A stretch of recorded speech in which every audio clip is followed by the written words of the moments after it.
working really on updating the financial system that was built over 100 years ago. And our mission is really to create economic freedom and opportunities for everyone.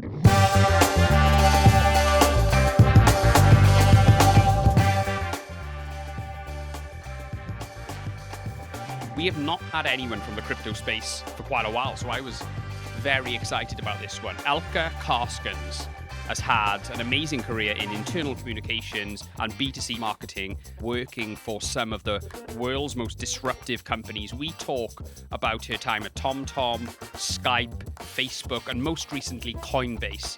We discuss at length what makes these companies so special, and we talk about the culture at these organizations, especially Facebook, which had such a profound effect on her career.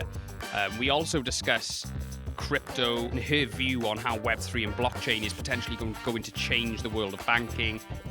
We talk about how she manages her successful career alongside being a mum of 3, and also the importance of believing in yourself to learn and adapt. Elke has moved into industries which have been quite alien to her to start with in very senior roles. So she's had to pick a lot up quite quickly, and that can be quite daunting. It was fascinating to hear her talk about that. This is an inspiring conversation with a lady who has contributed so much to companies who have disrupted legacy industries. This is an amazing conversation. I took so much from it, and I could have spoken to her for so much longer. It's Elke Karskens. Elke, thank you so much for coming on the Tech Leaders Podcast. How are you in sunny Amsterdam today? Gareth, thank you so much for having me. No, doing well. I've been really excited about this one. I'm a big fan of Bitcoin and crypto, as some of the listeners know, and we're really looking forward to chatting through your amazing career. So let's start with this one then, Elke. What does good leadership mean to you? That's an interesting question, and one that I think throughout my career have done a lot of thinking about. I've had the fortune of working at some amazing companies throughout my career. I've been at TomTom, Skype, Facebook, obviously now at Coinbase. And I've been exposed to some amazing leadership. And I think what all of these incredible leaders have in common is very much the ability of fostering and creating an environment of safety and trust, and really empowering people to thrive. At the most basic human level, like professionally as well as personally, like all that people are looking for is being recognized, valued, and respected. And I think if you translate that to the workplace as well, like creating an environment in which people can thrive and be their absolute best and are not afraid to take risks, calculated risk, obviously, it will create a sense of belonging and longer term, like greater commitment as well. And at a company like Facebook, the leadership was truly outstanding. And I think it definitely informs and has set the example of what other companies perhaps want to start sort of embracing a little bit more, as long as they can, if you think about them standing the test of time. I think an example there for it is like we had all of these posters around the office that really talked about like fail harder. And what they really did, like they encouraged people to really to try new things. And we had this culture of celebrating failure, or perhaps better said, more like learnings. And because there was that environment of safety and trust, people felt that they can do new things. They very much believed in people's competence wholesale and overall. Like if you are good at one thing, you're probably good at something else as well. And there was a lot of freedom to be able to try new things. But again, like if you don't instill an environment in which people feel comfortable taking those risks, you're not going to get the best out of people. And more often than not, I think when you give people that freedom to try new things, you'll see results both on the business side as well as on the personal side. I did a lot of work back in the day for our SaaS business, which was called Workplace. We did a lot of studies. We asked people like, what fundamentally makes you join a company or stay at a company? And beyond the core benefits of obviously like pay, like secondary, primary benefits, like people want to be heard, they want to be valued, they want to have a voice, they want to understand what the leadership stands for that they work for. So I think fundamentally good leadership demonstrates itself in a culture and environment where I guess safety and trust is truly fostered. We're going to see a shift in the companies that will be able to stand the test in time. Yeah. Because of how these leaders show up. And especially with millennials and Gen Z, like what is expected and the norm and what truly drives retention looks very different than what I did 30 years ago. Yeah, the younger generation they obviously don't like this autocratic, top-down Absolutely. leadership style, quite clear. Yeah. And they vote with their feet, don't they? Just look at Mhm. attrition rates in companies who manage in that way. We have obviously had Steve Hatch on the podcast, Yeah. and I recall him talking a lot about this point, actually, about having this balance between structure and basically, staff having creative autonomy to have their voice heard, to be innovative, to push things forward on their own accord. It comes from that culture in Silicon Valley, I think, doesn't it? And that out of that culture has come some of the most impactful technologies in the world. And, it's definitely about getting that right. Yeah, and the celebration that good things come from anywhere. And I guess this is a story that has been told multiple times, but like at Facebook, like the social plugins, so the likes of the like button, etc. Like those were projects that were built by people who weren't tasked with building those particular functions and features.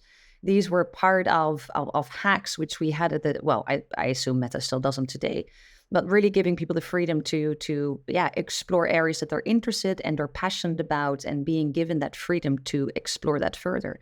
I learned a lot from Facebook, very much on the front of like empowerment, the celebration of failure, and really embracing learnings. And I think we see that at Coinbase as well. Like continuous learning is one of our key values, and that sort of pulls through as a red line in how we operate and the work that people take on. Yeah, for sure. I want to come back to that, Elke, because I think that's fascinating, and I'd love to break that down a little bit more, and certainly talk about what lessons you took into your role with Coinbase.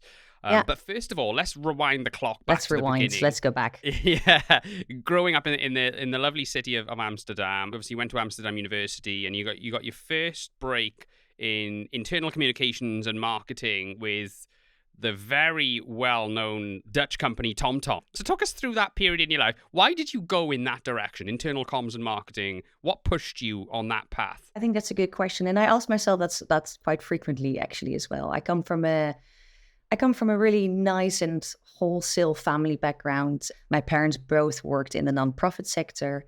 And I guess growing up in my youth, there wasn't a lot of pressure of being successful in the traditional sense. I had no one pushing me like, you should study law, or you need to study medicine, you should become a doctor. Like my parents very much raised me with this idea of the importance of the greater good and personal happiness. So I was let completely free in making decisions of what it was that I wanted to explore. From a very early age, I actually started working, I think at the age of 12, 13. I started serving in restaurants. I'm not sure that was even legal at the time.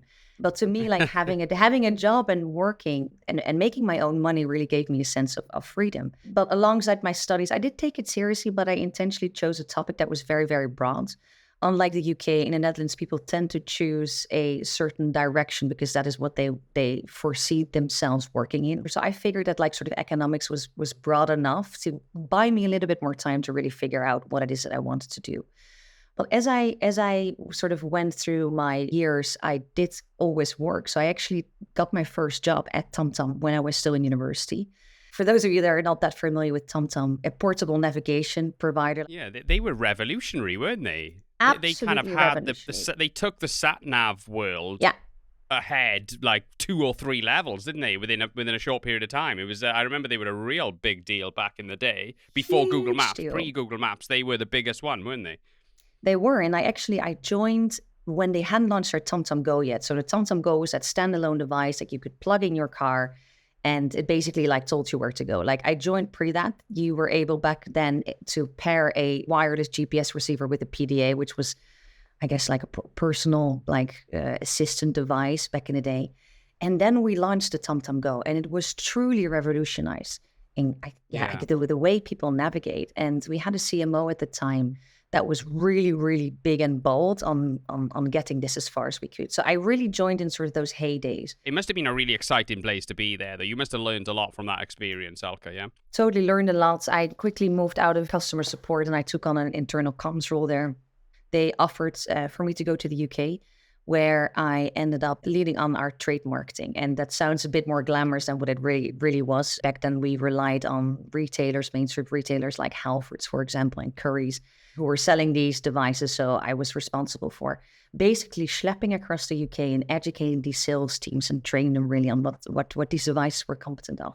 So yeah, it was a fantastic learning school, especially as I was still in university as well at the time. So you obviously left TomTom, and a couple of years later, you ended up in London, I think, didn't you? In Skype. I did.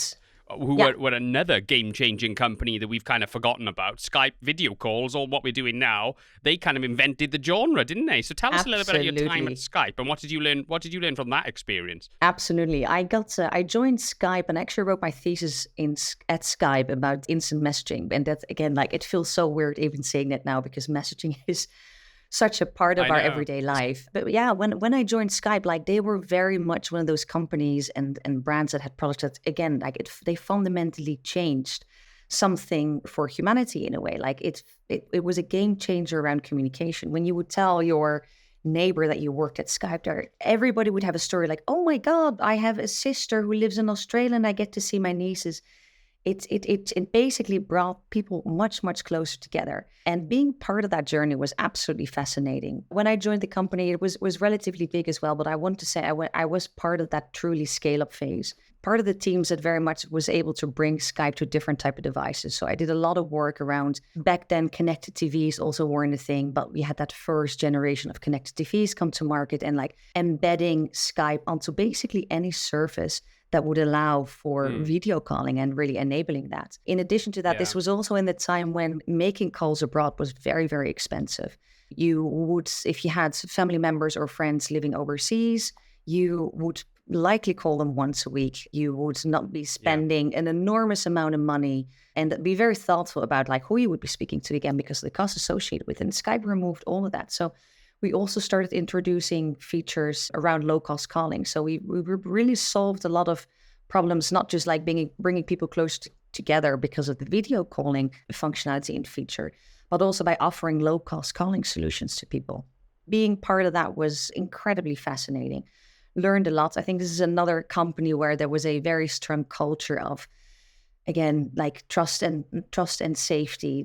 People were empowered to build, to think outside of the box, to run with big ideas. There were more opportunities and ideas that the business could really service at the time. I learned a lot there as well. It was also for the first time I was really thrown into the deep end. When you work in a non-technical role within a technology company, it can be quite daunting at times.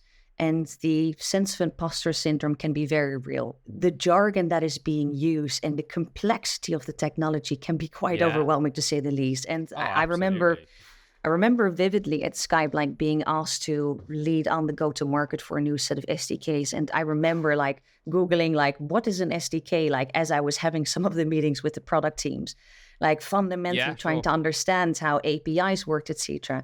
That was like an incredible experience in the sense of like learning that understanding you can learn anything as long as you put your mind to it, and it's okay to ask questions and not be familiar with everything, because I add value and have an understanding of certain parts of the business, and for example, an engineer or a product manager doesn't have.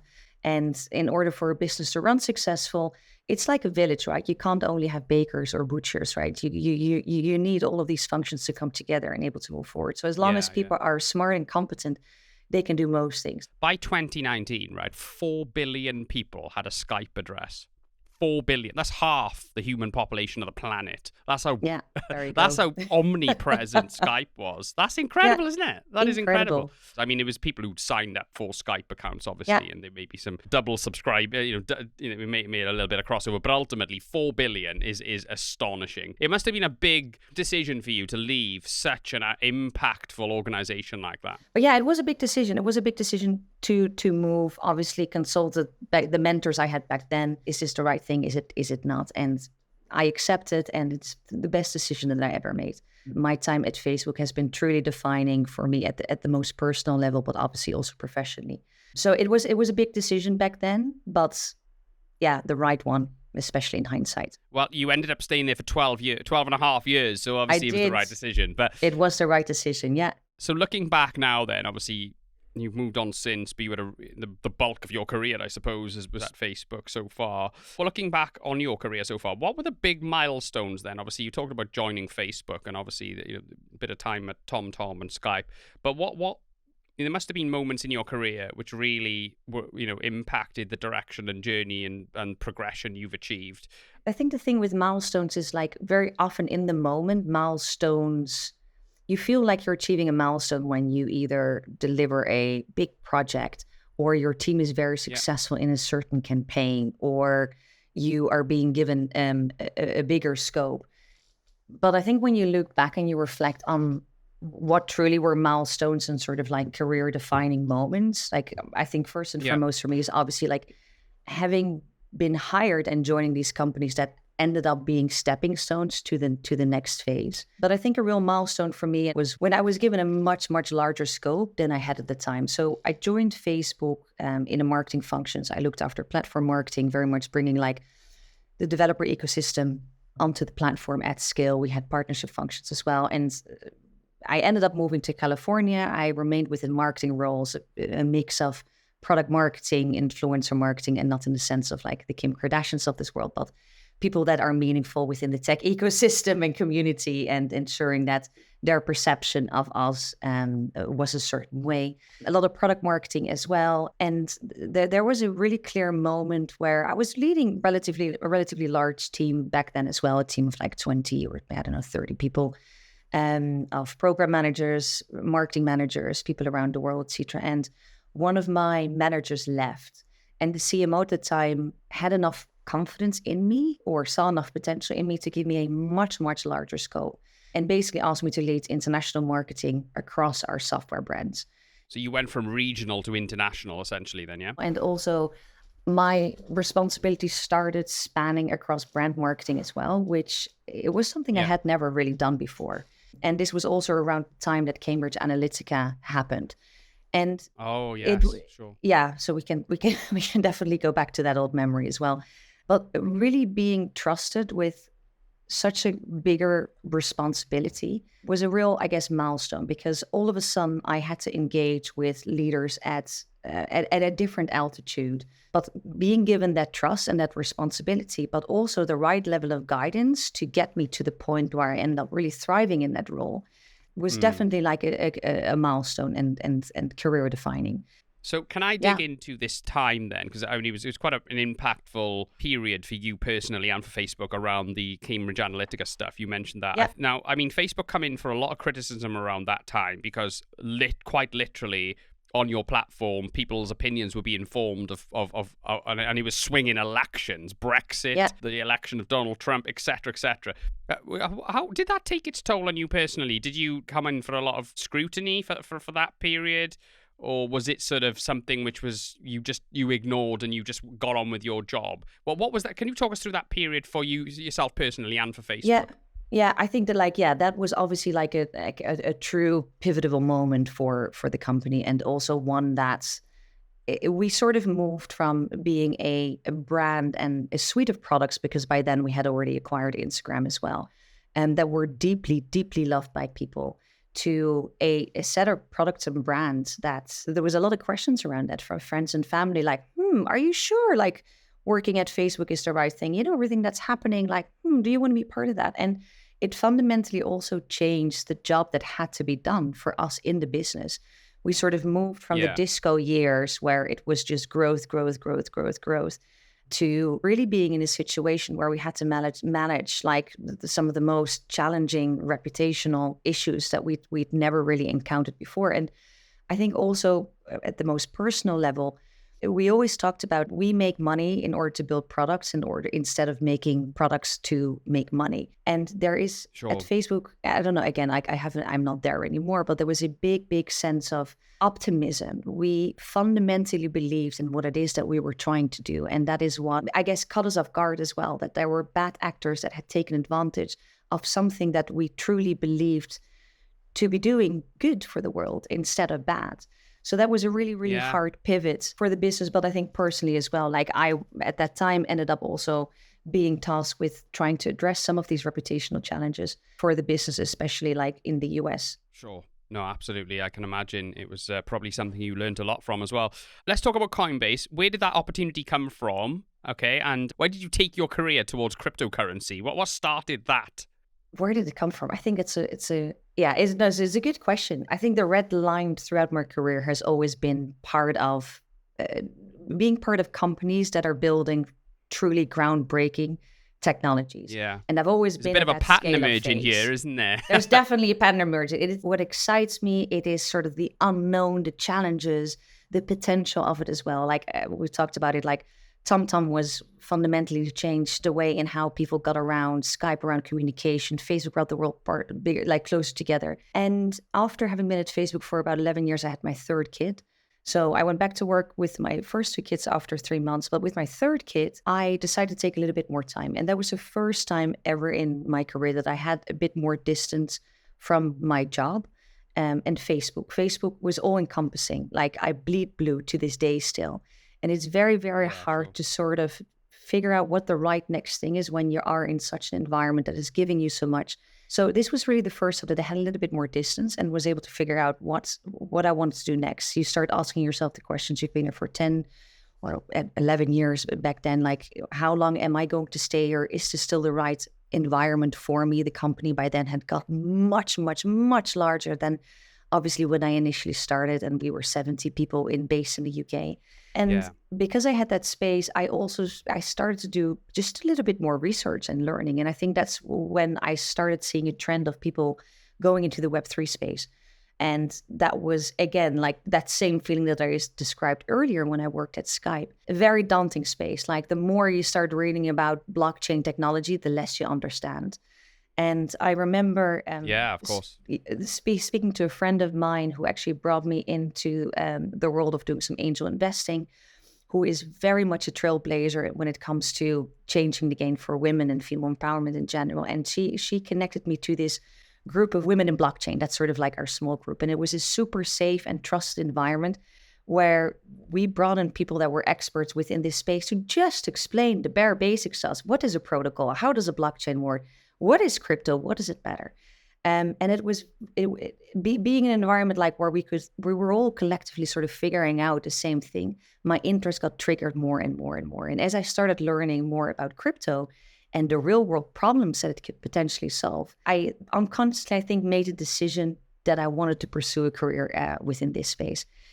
And then when it turned out that one of my old leads, our current CMO, Kate Rao, joined Coinbase, that was like, okay, I think this is the company where I want to go. Like when they are hiring people like her, they are very, very serious about what it is that they're trying to achieve. So started doing a lot of reading about the mission, obviously the leadership team. That's how I ended up eventually in Coinbase. Yeah.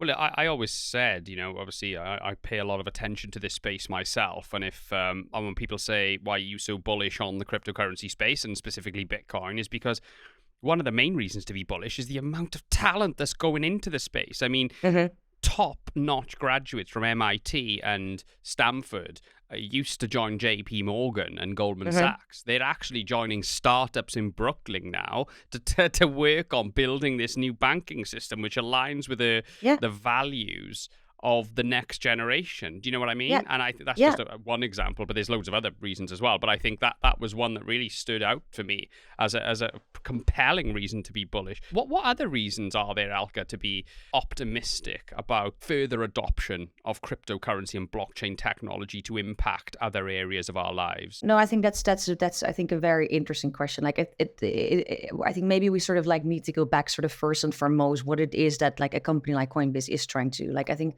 fundamentally we're trying to we're trying to work on what problem are you trying to solve? We're working really on updating the financial system that was built over 100 years ago, and our mission is really to create economic freedom and opportunities for everyone. And when you think about traditional finance, which is very much a sort of the system that governs all of the financial services in which a user's fund is being held by a centralized institution like a bank. In this space, every single transaction passes through a really long chain of institutional intermediaries, and users are paying the small fees within this process. Because each of these entities, they receive a payment as part of their contribution to this transaction. And I think we've all experienced that, right? I was, even a couple of days ago, I was trying to wire some money from the US back to the UK, and You're being slammed with very, very high transaction fees for international wire transfer. You don't have access to the money in a timely manner.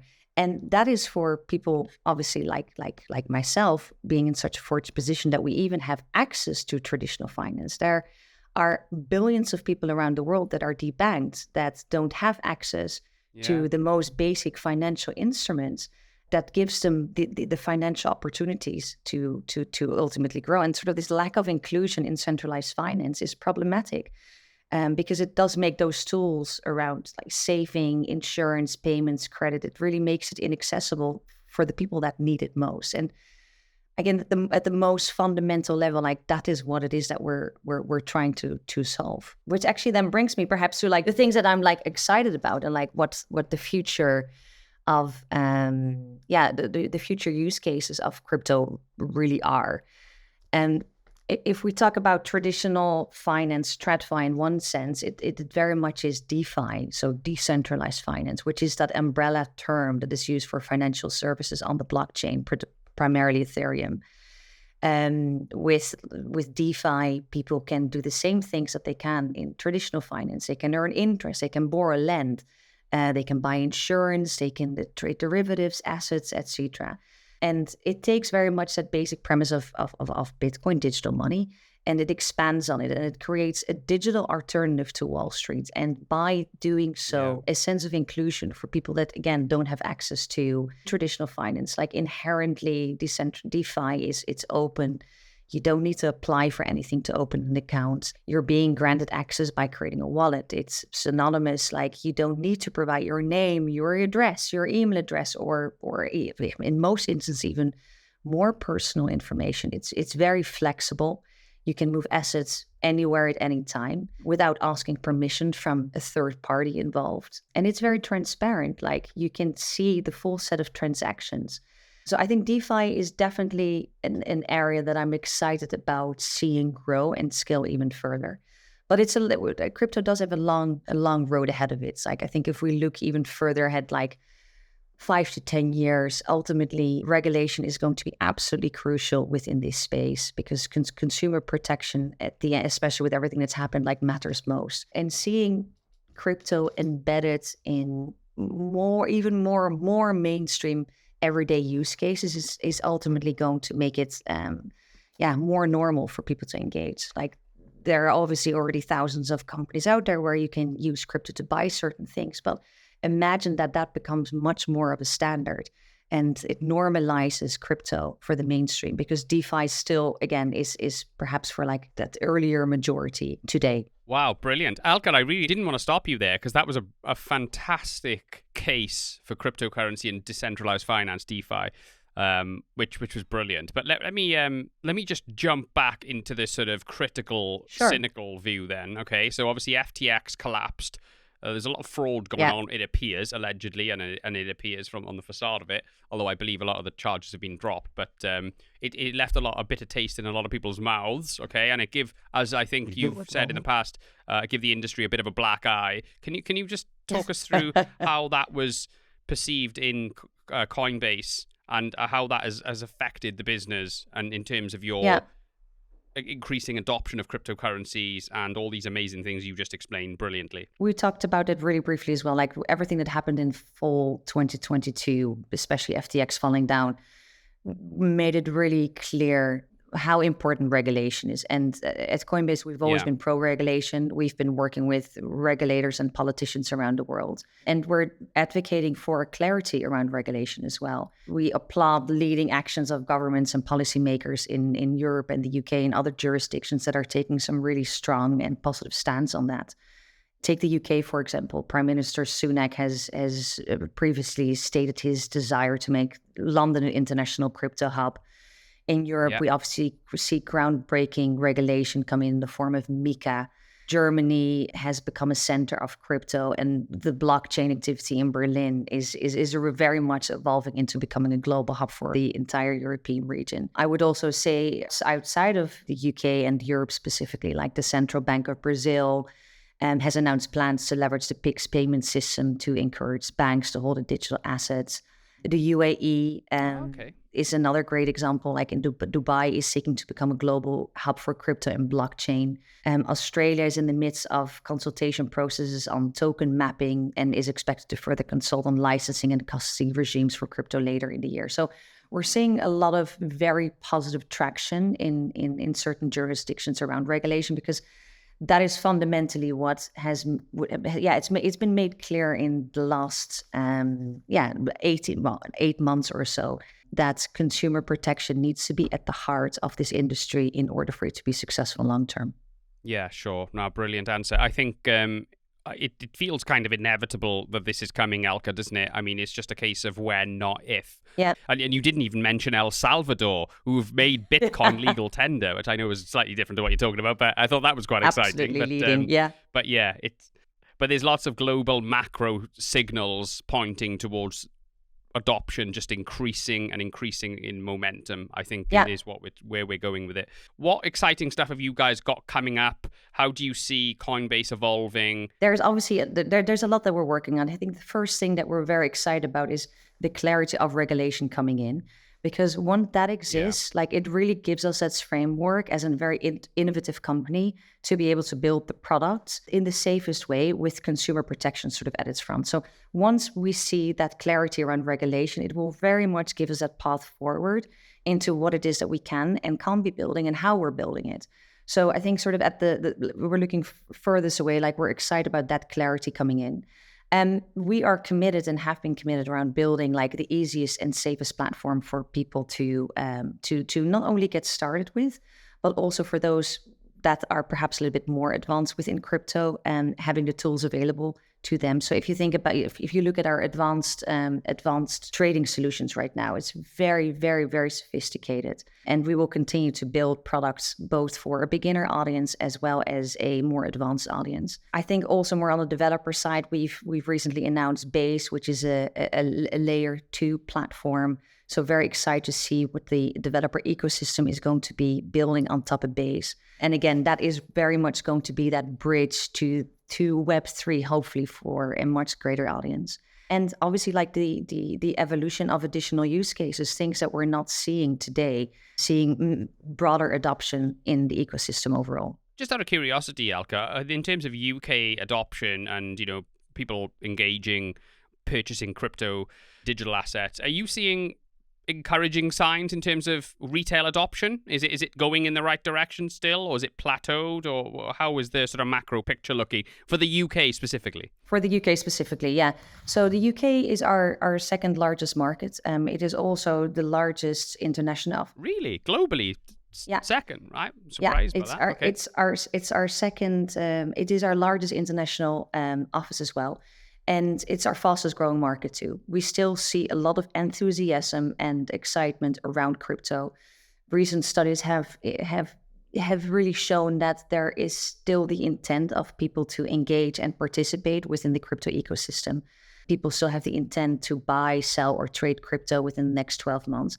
But what people are saying is that they do want to see regulation come in.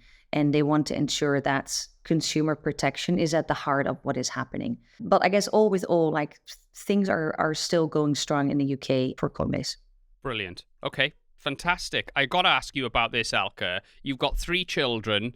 You're a bit of a superwoman. You're the UK country director of probably the biggest crypto exchange, certainly in the UK, one of the biggest in the world. I think you're probably one of the main ones in the world, certainly. How do you do it? How do you stay organized? How do you stay on top of things, with so much on your plate? How do you achieve balance in your life with so many things, so many responsibilities?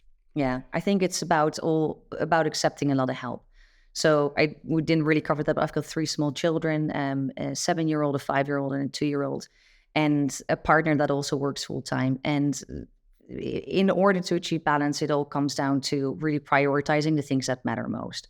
And when I think about obviously like my professional part of my life, it's very important to me, but it isn't the only thing, right? I want to be as successful as a mother as I want to be as a corporate professional. So achieving that balance isn't always easy. I find myself in multiple calls. Even yesterday when I had a one-on-one with my CMO, my 2-year-old comes in screaming naked. It was my BBC moment.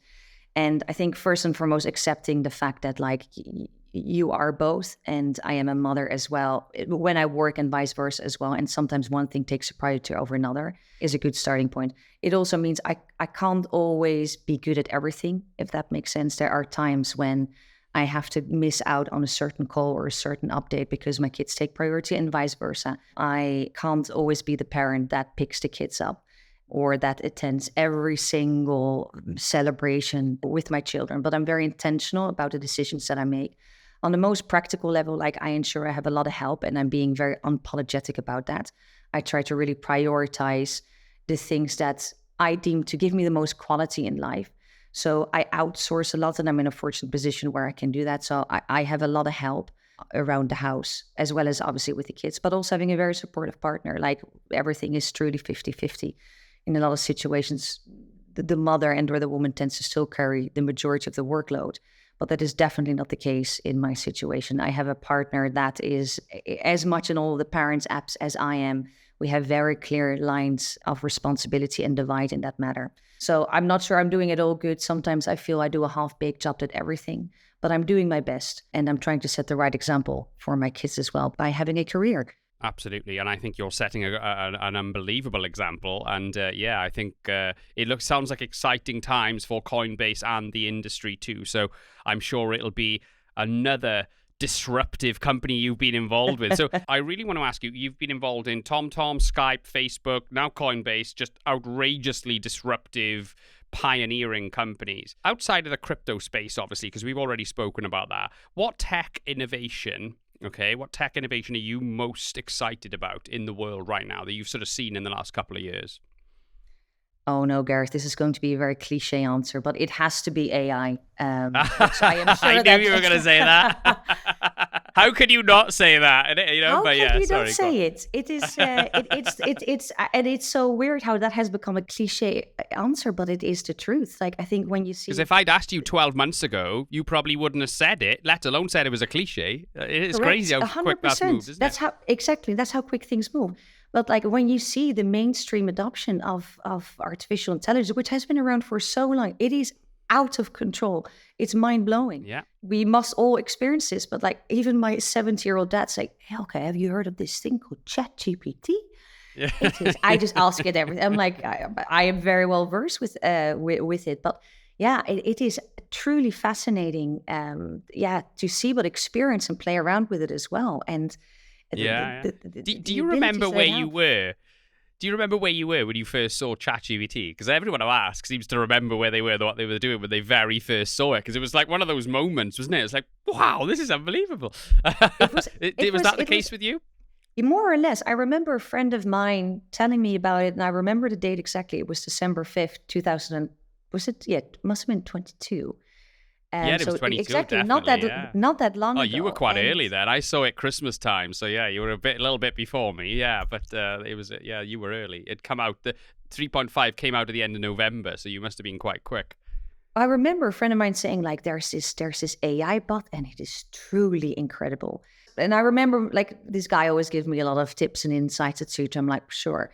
And then playing around with it for the first time myself, I was absolutely mind blown. And I think, like everybody else, my initial instructions were all around, like, write me a song about 3 children in the Netherlands in the theme of Dolly Parton, and it would just spit it out in seconds. So I guess like yourself over Christmas, just playing around with it a lot, showing it to people. Yeah. It was truly fascinating. And I mean, I cannot wait to see what's going to come with this, right? Like, what all of the use cases are going to be around AI. You can develop a marketing plan in a matter of hours with accompanying blog posts, social content. You can have all of your creatives develop within seconds and minutes as well. It is fascinating. So cliche answer, that wouldn't have been a cliche 9 months ago, but yes. No, I don't think it is a cliche. It is very common, it is. But it is definitely something that I'm excited about and seek evolve. To be honest with you, Elke, I'm quite shocked by how many people still don't use this on a daily basis, this technology. I mean, Bard, ChatGPT, other ones, plugins, Chrome plugins are game changers. Mm-hmm. It's all sort of, the engine is always ChatGPT or a similar large language model, but nonetheless, This stuff is going to be, if it's this good now, and we are essentially, 8-9 months in, can you imagine how good it's going to be in 5 years? Can you imagine how good this technology is going to be, in the late 2020s? It's going to be ridiculous, isn't it? And it's going to be scary as well. Yeah, it is. It is. It's going to be very impactful. So in Coinbase, are you already utilizing large language models on AI technology to improve productivity and things like that in Coinbase? Or is it just something you're in a planning phase about, which I think is what the case for most companies? Yeah, we're not using that today yet. On a personal level, though, I do use ChatGPT quite a lot. Like just playing around with it myself is fascinating, and especially like as a marketeer, just understanding what it is that you can get from the technology.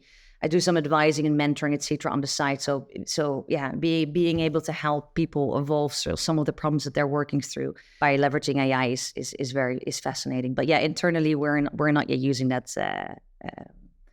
from a productivity improvement perspective. Do you know what? I had just in terms of personal stuff, I had a parking ticket the other day, which I thought was unfair. So I explained the whole situation to my friend at ChatGPT 3.5. Wrote me a sterling letter, appeal letter, and I got my money back. So I was definitely, for stuff like that, it is brilliant. It is brilliant indeed. I really want to ask you this question, Elke. You've had an incredible career. You've still got a long way to go, obviously. But looking back now, if you were to have a conversation with your 21-year-old self, what advice would you give to that person? I'd give myself a lot of advice. I think there's two things that I feel I wasted a lot of energy on. And if I'd seen the picture clearer, like I would have benefited from that. Like I think the first is like the disease to please, like the constant seeking of approval and avoiding conflict. It can really, really hinder progress. And really early on learning how to set boundaries and inserting yourself can be very, very empowering. And realizing that perhaps a little bit too late, but I do now, is that, letting that go. And I think the other is around reminiscence. The amount of time I've spent replaying certain meetings and conversations and things that were said and weren't said in my head and how I could have changed it. What happened, let it be in the past, look forward, what did I take from it, and move on with things is something that I've also really been able to train myself with. Like we can't all be perfect. The only thing you can do is your best. Make sure you're prepared for things properly and then move onwards from it. And that reminiscence is also, something I go. I think the final thing is things take time. I'm very ambitious and I've always want the next thing, and I'm always excited about the next thing. Yeah. And looking up to people, seeing what people are doing, want to be involved in it. It's like building a career and being successful takes time, and just accepting that, doing a good job, getting work done properly, claiming though the fact that you've done the work and making sure people are aware that you did the work is obviously really important, but it just takes a little bit of time to get from A to B. So perhaps don't be as impatient would be another piece of advice I would have given to my 21-year-old self. Brilliant. Yeah, I mean, all good things come to those who wait, don't they? No, that's brilliant advice. I think that's something that I'm sure people will take a lot from. What sort of book, or it has to, maybe you could just say an anecdote of a story if you're not much of a reader. What piece of content have you been inspired by over the last couple of years? I don't read as much as I used to because I've got 3 small kids and a big job. So there's not a lot of time. Actually, this might be less of a cliche answer, but I think that what I'm really enjoying right now is these autobiography stories for kids that I read with my daughter every night, Little People, Big Dreams, which are stories about celebrating like the trailblazers in history, as well as, I guess, the present. And I don't know, I find there's something, perhaps maybe I wasn't exposed to a lot of that in my own youth and sort of upbringing, but really experiencing I guess maybe exposing my kids and especially my daughter to some of these incredible things individuals and women especially have done in history, and rereading those stories through the eyes of kids and being told in such simplistic ways, I find really promising. And I'm really excited for this whole next generation that hopefully carry a little bit less of the baggage that we had growing up, and the stigmas in which we were expected to function, and the biases that we were given through our upbringing. And I don't know, like reading those stories with my kids, I feel, deeply inspired by some of the things that happened in the past, and that some amazing individuals have done. Like take a Rosa Parks, for example. Like, wow, talking about trailblazing sure. and pushing through. So I don't know, like reading those things and maybe instilling some of these, like that level of inspiration that you can with my kids. And because my daughter's the oldest one, which is why sort of she's the guinea pig of everything that we do here. Yeah, it's something that I'm really inspired by. Like hopefully this generation will enter adulthood with a big sense of equality and... Well, that is fantastic. Little People, Big Dreams. Is that a series of books or something? Is it children's books? Series of books. You have them for children's books, yeah. But you also have the pack, so highly recommend that. And I do not get any commission for that, so.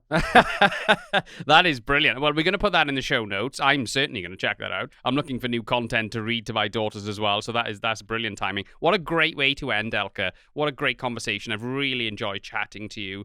Wish you massive good luck in your future endeavors at Coinbase, and thank you so much for coming on the Tech Leaders podcast. Where can people find you, reach out to you? Where are you at? Where can they keep tabs on what's going on with yourself and at Coinbase? Yeah, no, Gareth. And first and foremost, thank you so much for having me. I really, really enjoyed meeting you in the conversation. I think LinkedIn is probably the best place. Elke Karskens. Just pop that in the search bar where you can find me. And otherwise on Instagram, obviously, as well, at Elke Karskens. So brilliant. Thank you so much.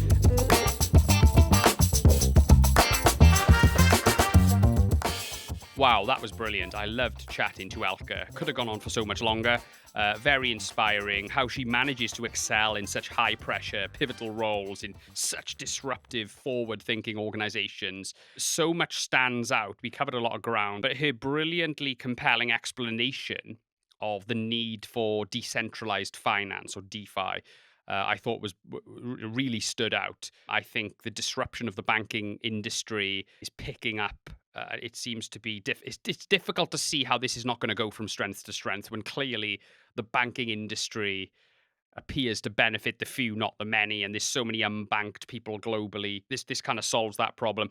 It was great to hear her case on the response of the FTX collapse, which is another global exchange that collapsed last year and gave the industry a black eye, as Elke said, and how this has focused companies like Coinbase to increase their efforts on the compliance and regulatory side, which I think is the key to mainstream retail adoption. I thought that was very impactful and very profound. Watch this space. I think Elke is going to be a superstar of this industry. Yeah, it was a pleasure to talk to her. Please subscribe to the Tech Leaders podcast. If you found this episode valuable and thought-provoking, we would really appreciate it if you could quite simply click the subscribe button and possibly even leave a review. This helps us to spread the word and reach a wider audience so that we can make a bigger impact and bring you the best guests possible. Thank you so much for downloading.